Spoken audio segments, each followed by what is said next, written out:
This is the Tom Anderson Show, broadcasting live from the KVNT studios, 7 to 9 a.m., Monday through Friday.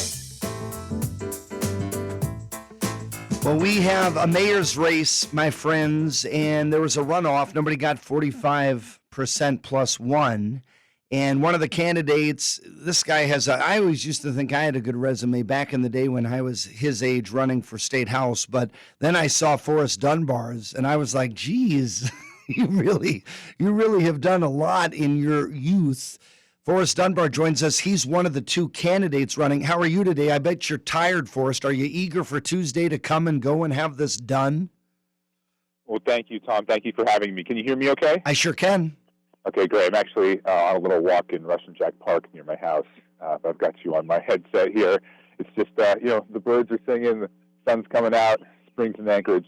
It's very nice. I hear the birds tweeting. I'm feeling pretty good. I mean, I think everybody's ready for this to be over. It's been a very long election cycle, but I got to say I'm feeling pretty good, and my team feels pretty good.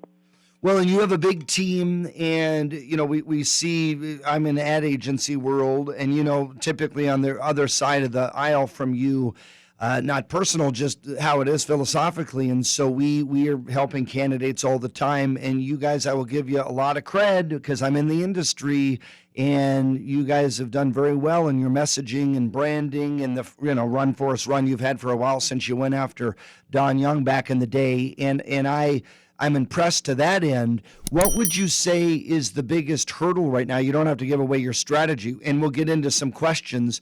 And I like that you're walking. That's cool. I would do the same thing if I was going to interview. I like to walk, too, around my lake out in the valley. That's cool. But let's talk about just super quick kind of the fun stuff, or not fun. I mean, what is your challenge trying to, just like with Bronson, reach everybody that you can in the next week to mail the ballot in?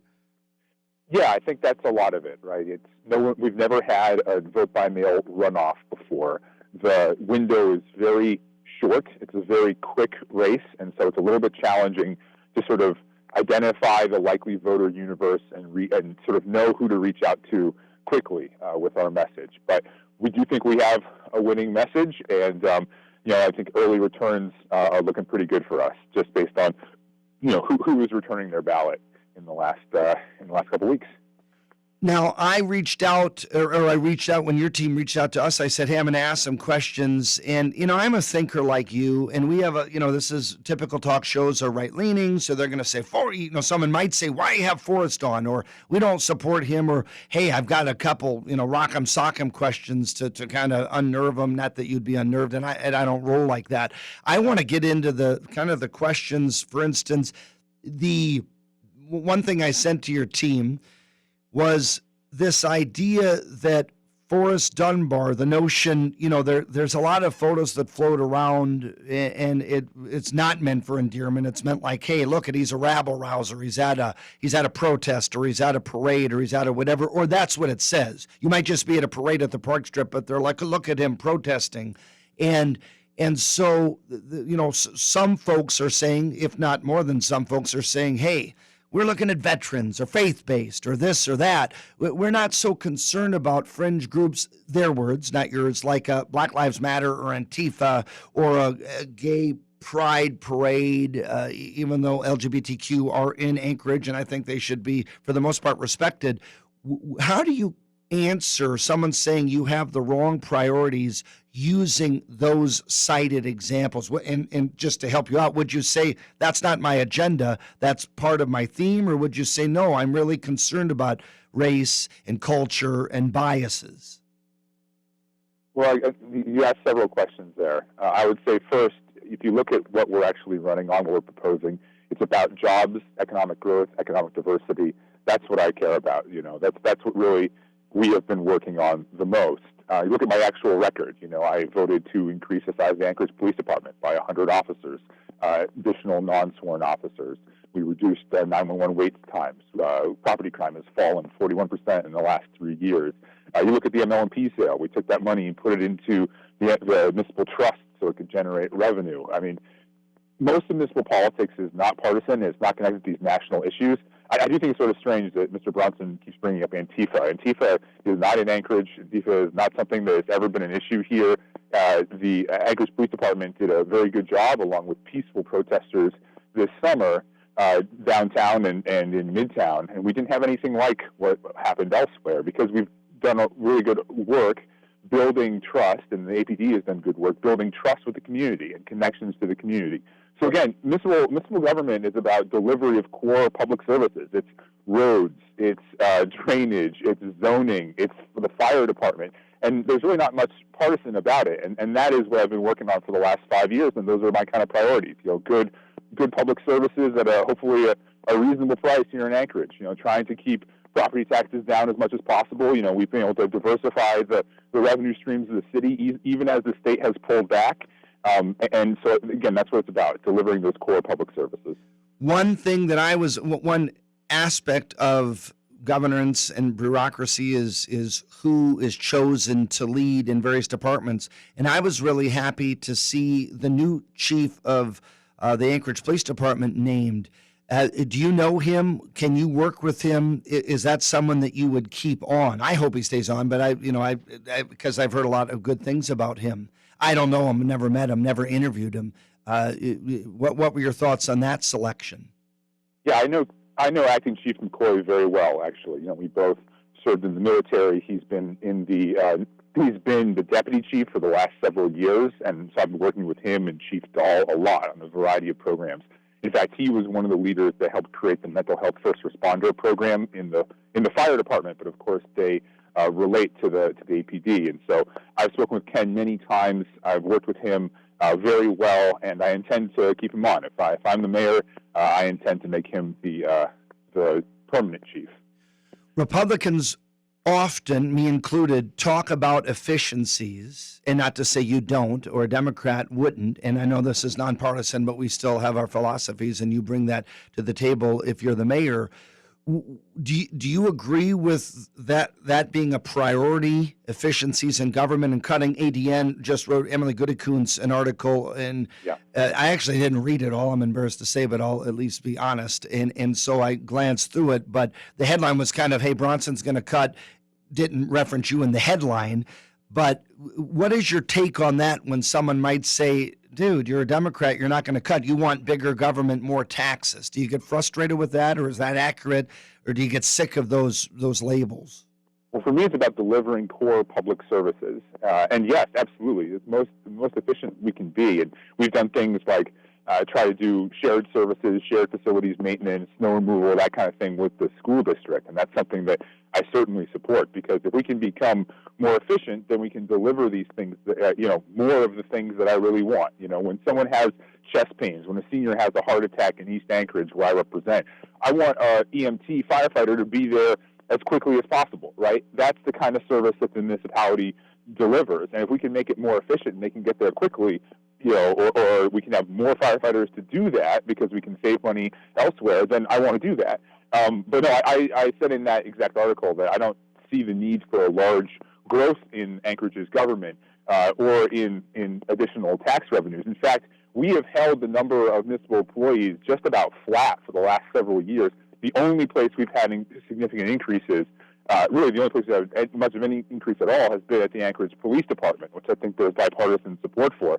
And we've been able to hold property taxes at just under inflation. This year, it would have been under inflation, but for, as you know, the governor's decision to veto school bond debt reimbursement has, for the last 2 years, driven the increase in property taxes more than anything else. I mean, much more than anything else. So, I don't see the need to significantly increase the size of Anchorage's government. But when Mr. Bronson he said at our last debate yesterday that he wants a 5 to 8% cut from every department, I'm here to tell you that an 8% cut from the Anchorage Fire Department is going to be incredibly unpopular, because that actually means that we're going to have either it's going to be more than just rolling closures. He's going to have to actually reduce the number of personnel, and that's going to, if your house catches on fire or you have a medical emergency, that is going to slow the AFD response time. So I'm glad that he's starting to say, this is actually what I'll cut. I'll cut the school district, I'll cut the fire department, I'll cut the library, I'll cut animal control.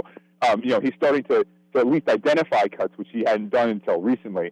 But I'm here to tell you that when I go door knocking, the number one complaint I get about most municipal services, like snow removal, like road maintenance, like the Anchorage Police Department, is that it doesn't happen quickly enough. We're talking with Forrest Dunbar. He's one of the two candidates in the runoff. You have to turn in your ballot, mail it in by Tuesday the 11th. He promised to stick with us. His staff said he could, so he's out hiking around in my neck of the woods, the Russian Jack area of East Anchorage. We'll come back. I have some questions about how can he work with the governor, how is he going to work with the legislature, and what are some of his goals prospectively. Stay with us. Tom Anderson Show.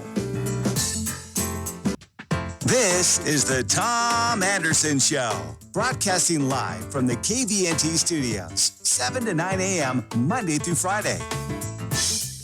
Talking with Forrest Dunbar. He is running for the position of mayor of Anchorage, going to run the city, and we're going to get into a couple more questions. We have about 7 minutes. We're going to make a YouTube video of this. Please subscribe to the YouTube channel, Tom Anderson Show. We try to make videos a couple times a week across the board, all aisles, all philosophies, and we encourage that. We're on 7 to 9 a.m. Monday through Friday right here on KVNT. And Forrest was very kind to jump in and take the tough questions. We'll get into some of those. Rick had 2 calls during the break. I didn't want callers in, but Forrest, we'll get to those and get your brain thinking. One is on critical race theory and one is on the recent opening up 70% vaccination threshold. Rick will ask those, but I had a question about Dunleavy. Now, you signed the governor recall petition, and let's say you win the mayoral seat. You're going to have to work with him. Do you think you can, with that maybe bad blood from that signing, or do you think that you get past that after an election and move forward? Work together for the people of Anchorage. I mean, obviously that's my role, and his is for all of the state. In speaking with the prior administration and with the current acting mayor, they've actually been pretty surprised by the positive relationship they've had with Governor Dunleavy, in the sense that, his pandemic response actually has been quite positive. And of course, he's been working with Dr. Ann Zink. She works closely with our health department, and the state has dedicated significant resources to things like the vaccine rollout and contact tracing. And so I think that there are certainly those kind of common grounds. And I'll say, he has endorsed my opponent and is supporting my opponent, and I signed his recall. And so we both kind of know where we stand politically. But, at the end of the day, you're trying to deliver services to the people that you represent. And so you have to put that behind you and be a professional and, be a public servant. And I think that we'll both be able to do that going forward. And Rick, you had 2 questions. Rick Milliken, our executive producer, took some calls. Yeah, there was one question about listeners saying that it seemed like odd timing of the lifting of restrictions when just prior to that it was said that it would be a 70% vaccination threshold for residents before restrictions would be lifted. So they said that it almost feels political, so they wanted you to respond to that. And then the second question was dealing with critical race theory. What is your opinion on how this affects our schools? Is it good? Is it bad? And where do you stand as a curriculum? Yeah. So first on the timing of that, was that by design right before the runoff, or did you meet the threshold of 70% on the vaccinations? Well, let me answer the second one first, because I can do it quickly. I have not studied critical race theory. I don't have strong opinions on it. I know that the Anchorage School District passed an anti-racism policy recently. I hope that that isn't like opposition to the anti-racism policy, but I don't know. So that would probably be better directed towards the new members of the school board. But it's not something that I've worked on at the municipality. Okay, so for the first question, it's interesting, the reaction to lifting of the restrictions. 2 things. One, there wasn't a 70% threshold or mandate or anything like that. That was a goal, one of the ways to get us out of the pandemic. I think the most likely way, but not the only way. And Anchorage has been open for months. There have been some restrictions, absolutely, but we've had 100% capacity at all businesses since early March with EO19. So early March, EO19, that's when we had our most significant reopening. Then we had EO20, which had further reopening and set that goal of the 70% vaccine amount. But again, that was not a mandate or a threshold. And then, at that time, the emergency declaration only went forward by a 6-4 vote. It was very close. And at that time, I was actually recommending to the administration that we convert more of the mandates into recommendations. So we had 2 more weeks of rising vaccine numbers. We're over 55%, I believe, of of Anchorage residents now with at least their first shot. We had 2 consecutive weeks where we had more than about 20% fall in number of infections. And of course, we've had low hospitalization numbers and no deaths.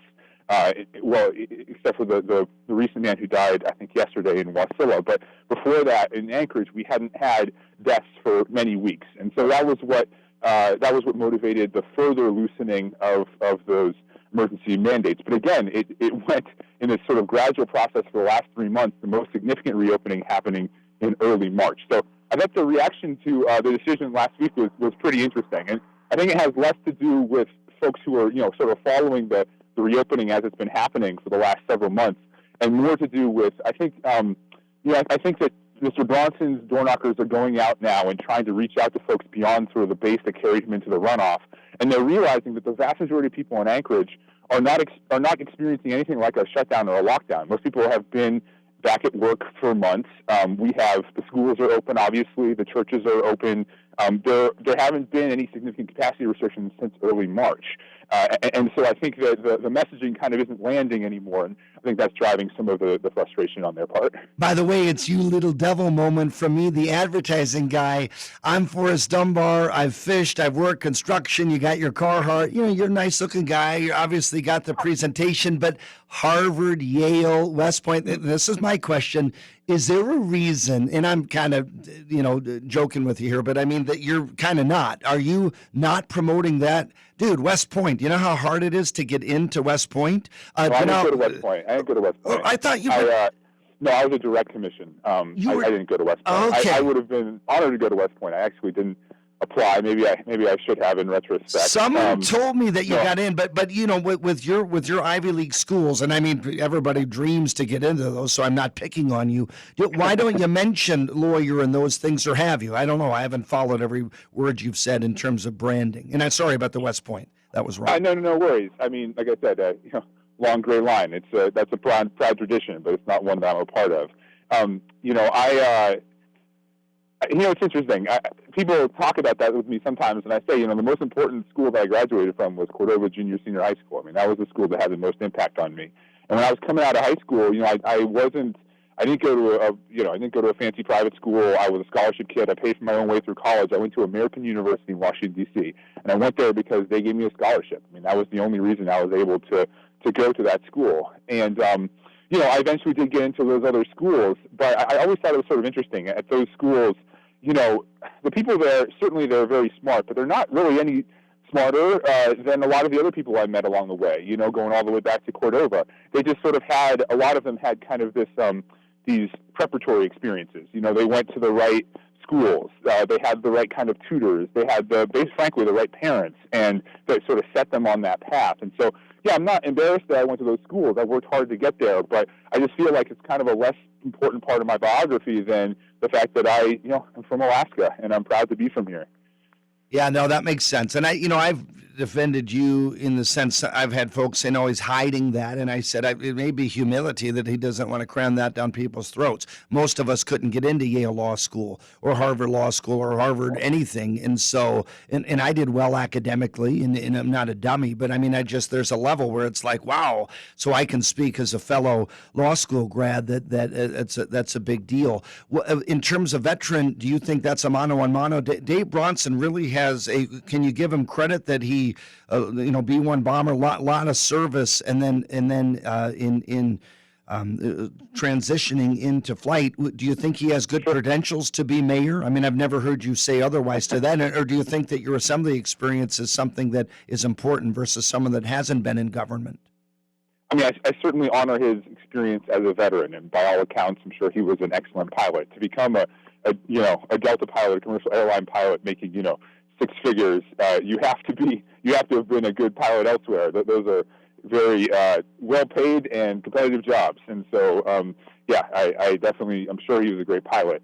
In terms of experience to run the city, I will say that municipal government issues are quite a bit different than the kind of national issues that I think that Mr. Bronson kind of likes to talk about, or even state level issues. I mean, we deal with things, again, like the building code and zoning and pretty obscure stuff. And so I think it definitely helps to have been on, at least a budget advisory commission or, the head of a community council, but certainly being on the assembly or in some other role, whether you're municipal manager or head of O&B or whatever it is. I do think you need to have that kind of experience, especially right now. We don't like to change horses in midstream, and I think that I'll be ready to go on day one on July 1st in a way that I don't think Mr. Bronson really has developed that experience. You can vote by next Tuesday, May 11th. Forrest, how do we connect with you if someone wants to research you online on your website? Sure.